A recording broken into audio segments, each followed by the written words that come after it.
आज के इस क्लास में जानेंगे विदेशी निवेश से आशय, मीनिंग ऑफ फॉरेन इन्वेस्टमेंट। अब देखो, विदेशी निवेश क्या होता है या विदेशी विनियोग क्या होता है। जब एक कंपनी या व्यक्ति किसी दूसरे देश में स्थित किसी कंपनी की संपत्ति या स्वामित्व में निवेश करता है तो उसे क्या कहते हैं, विदेशी विनियोग कहा जाता है, फॉरेन इन्वेस्टमेंट कहा जाता है। मतलब क्या होता है कि कोई भी व्यक्ति हो गया या कंपनी होगी, ठीक है, किसी दूसरे देश में स्थित, ठीक है, अर्थात विदेश में स्थित किसी कंपनी की संपत्ति में इन्वेस्ट करता है या उसके स्वामित्व में इन्वेस्ट करता है तो उसे क्या कहते हैं, फॉरेन इन्वेस्टमेंट कहते हैं या विदेशी विनियोग कहते हैं। अब देखो, विदेशी निवेश की भूमिका क्या होती है, तो पहला हो जाएगा आर्थिक विकास, इकोनॉमिक डेवलपमेंट। अब इसमें क्या होता है, विदेशी निवेश या फॉरेन इन्वेस्टमेंट जो है घरेलू बचत और देश में आवश्यक निवेश के बीच जो अंतर होता है उसको कम करके मेजबान देश के आर्थिक विकास की दर में तेजी ला सकता है। दूसरा नंबर हो जाएगा रोजगार सृजन, एम्प्लॉयमेंट जनरेशन। जो प्रत्यक्ष विदेशी निवेश होता है वो क्या करता है, नौकरियों का सृजन करता है, अर्थात लोगों को रोजगार प्रोवाइड करता है।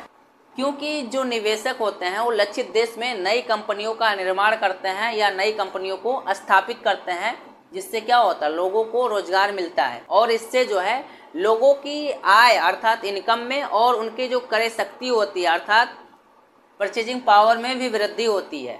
तीसरा नंबर हो जाएगा मानव पूंजी का विकास, development of human capital. FDI जो है बेहतर प्रबंधन पद्धति को और ज्ञान को विकसित देशों से विकासशील देशों में क्या करती है, ट्रांसफर कर देती है, जो मानव पूंजी के विकास में सहायता करता है, हेल्प करता है। चौथा नंबर हो जाएगा राष्ट्रीय आय में वृद्धि, राइज इन नेशनल इनकम। विदेशी निवेश जो है विशेष रूप से कुशल श्रमिकों के लिए अधिक मजदूरी के साथ क्या करता है, अधिक नौकरियां अर्थात अधिक रोजगार प्रदान करता है। इससे क्या होता है, देश के राष्ट्रीय आय में वृद्धि होती है। 5 नंबर हो जाएगा कर राजस्व, टैक्स रिवेन्यू। जब विदेशी कंपनियां देश में व्यापार स्थापित करती है तो वह जो है विभिन्न करों जैसे एक्साइज ड्यूटी, कारपोरेट टैक्स आदि का क्या करती है, भुगतान करती है, पेमेंट करती है। इस प्रकार जो है यह सरकार को उच्च कर राजस्व प्राप्त करने में सक्षम बनाती है। इसका जो है देश के विकास के लिए उपयोग किया जा सकता है। 6 नंबर हो जाएगा उच्च उत्पादकता, हायर प्रोडक्टिविटी। विदेशी निवेशक द्वारा लागू सुविधाएं, तकनीक और प्रबंधन प्रथाएं मेजबान देश में श्रमिकों की उत्पादकता में क्या कर सकती हैं, वृद्धि कर सकती हैं, जिससे क्या होता है, देश में ज्यादा से ज्यादा उत्पादन या प्रोडक्शन होता है। 7 नंबर हो जाएगा प्रौद्योगिकी हस्तांतरण, टेक्नोलॉजी ट्रांसफर। विदेशी निवेश जो है विकासशील देशों के लिए बेहतर और उन्नत क्या करता है, तकनीक या टेक्नोलॉजी लेकर आता है और उसको अच्छे तरीके से प्रयोग करने के लिए या उपयोग करने के लिए जो भी यहाँ के कर्मचारी होते हैं, ठीक है, उनको प्रशिक्षित किया जाता है।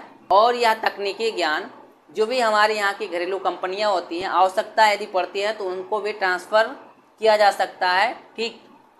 8 नंबर हो जाएगा अंतर्राष्ट्रीय व्यापार में वृद्धि, राइज इन इंटरनेशनल ट्रेड। विदेशी कंपनियों का अंतर्राष्ट्रीय स्तर पर उपस्थिति से वह जो है अधिक आसानी से आयात और निर्यात करने में सक्षम होती है, अर्थात वस्तुओं का क्रय और विक्रय करने में सक्षम होती है, जिससे क्या होता है, देश में विदेशी व्यापार बढ़ता है और विदेशी मुद्रा की भी बढ़ोतरी होती है।